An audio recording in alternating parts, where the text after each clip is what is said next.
जी dear students, आज हमारा जो टॉपिक है वो है गुडनेस ऑफ फिटेस्ट। इसमें हम देखेंगे कि गुडनेस ऑफ फिटेस्ट क्या होता है और कैसे इस पर अप्लाई किया जाता है, इसका डिस्ट्रीब्यूशन है। गुडनेस ऑफ फिटेस्ट में लिखा हुआ है जी, this is generally used when we want to test whether the data follows a particular distribution और नॉट। जब डाटा को पर्टिकुलर डिस्ट्रीब्यूशन को फॉलो करेगा, वो फिट बैठा है उस डिस्ट्रीब्यूशन में या नहीं बैठा, that is called goodness of fit test. For example, we want to know whether dice is fair और नॉट। अगर हम डाइस को चेक करना चाहते हैं वो फेयर है या नहीं है, तो उस पर हम goodness of fit test apply करते हैं। If a dice is fair, its output will follow a binomial distribution, क्योंकि बाइनोमियल डिस्ट्रीब्यूशन इंडिपेंडेंट होती है, इंडिपेंडेंट इवेंट के लिए होती है, और डाइस में एक आउटकम का दूसरे आउटकम से ताल्लुक नहीं होता है। इसलिए डाइस का जो प्रोबेबिलिटी होती है वो बाइनोमियल डिस्ट्रीब्यूशन को फॉलो करती है। बराबर जब भी हमने किसी कॉइन को या डाइस को चेक करना हो ना कि वो फेयर है या नहीं है, तो उसके लिए जो हम टेस्ट यूज़ करते हैं that is goodness of fit test. ये याद रखिएगा, गुडनेस ऑफ फिट टेस्ट का मतलब क्या होता है। ओके जी, आपके सामने क्वेश्चन दिया हुआ जी, dice was tossed 144 times and following outcomes were recorded. Faces 1 2 3 4 5 6, dice में 6 फेजेस होते हैं, उनमें एक्चुअल आउटकम ही आया। यूजिंग डाइस के test at 5% level of significance assess hypothesis that dice is fair. तो पहला हमारा स्टेप है जी, स्टेप 1, H नॉट और H1 डिफाइन करना। इसमें भी हम यही लिखेंगे, पहला हमारा होगा डाइस इज़ फेयर और H1 होगा डाइस इज़ नॉट फेयर या बाइएस्ड। स्टेप नंबर 2, अल्फ़ा क्वेश्चन में दिया हुआ है 0.05। बस आपने H नॉट और H1 याद रखना है कि चाहे गुडनेस ऑफ टेस्ट हो चाहे टेस्ट ऑफ एसोसिएशन हो, दोनों में मतलब आपने यहाँ पे स्टेटमेंट लिखनी है, यहाँ पे कोई वैल्यू नहीं लिखनी। वैल्यू सिर्फ स्टैंडर्ड एविएशन या वेरियंस की टेस्टिंग में यूज़ होती है, यहाँ पे यूज़ नहीं होगी। स्टेप नंबर 3, कैलकुलेट, वो क्या कहता है, टेस्ट स्टेटिस्टिक, वो वही है जो हमने पढ़ी है जी, क्या, summation FO minus FE whole square over FE। अब FO तो वो वैल्यू है जो क्वेश्चन में दी हुई है, FO ऑब्जर्व फ्रिक्वेंसी। तो कैलकुलेशन हम देख लेते हैं। FO तो उसने क्वेश्चन में दी हुई है 22 23 27 25, 22 23 27 25 26 21, ये हमारे पास है। FE, यहाँ पे FE का कंसेप्ट जो है वो कुछ डिफरेंट है।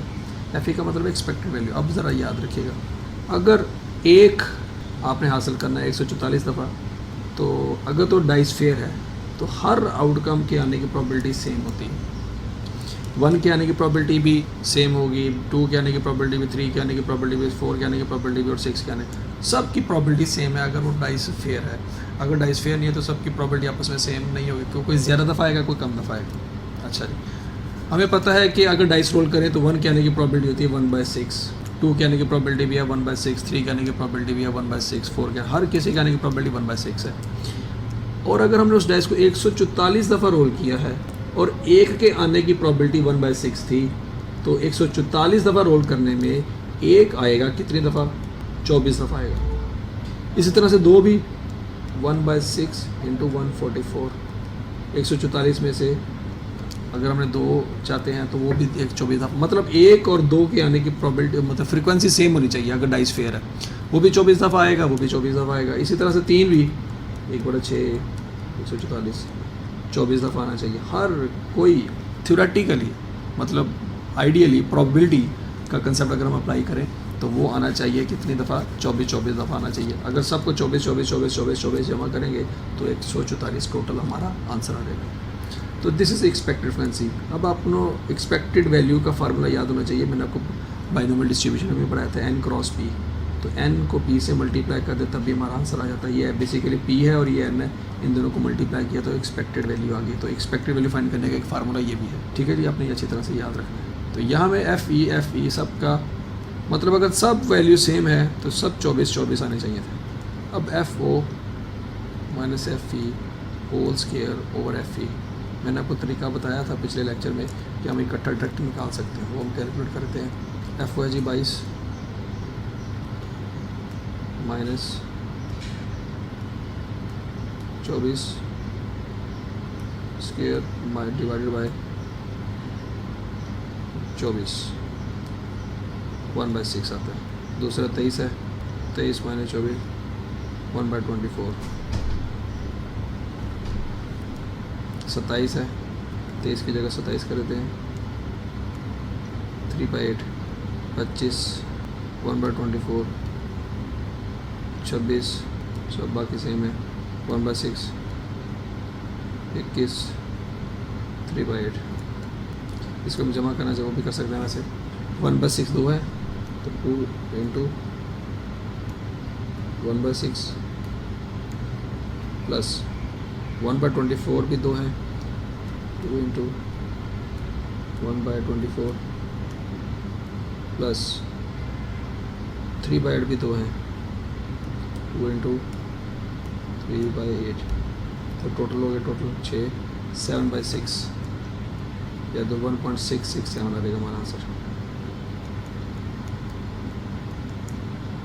हमारे का स्केयर कैलकुलेटेड का आंसर आता है 1.667। अब हमारा जी स्टेप नंबर 4 है क्रिटिकल रीजन। इसमें हमने डायग्राम बनानी है।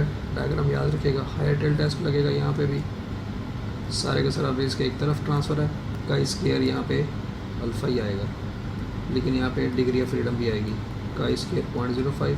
अब डिग्री ऑफ फ्रीडम कैसे यूज़ होगी, डाइस के हमने यहाँ पे आउटकम देखे, नंबर ऑफ आउटकम कितने, टोटल फ्रिक्वेंसी नहीं देखनी हमने, तो यहाँ पे टोटल आउटकम 1 2 3 4 5 6, तो 6 - 1 करेंगे हम यहाँ पे, 6 - 1 मतलब 5।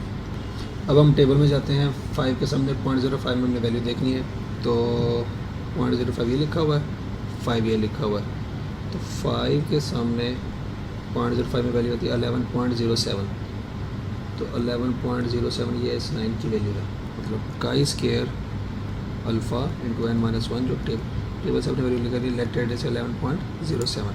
आपकी वैल्यू होती है 1.667, 1.667 डेफिनेटली 11.7 से छोटी है, तो इस रीजन में फॉल कर जाएगी। ये एक्सेप्टेंस रीजन है, आपका आंसर एक्सेप्टेंस रीजन में फॉल कर गया।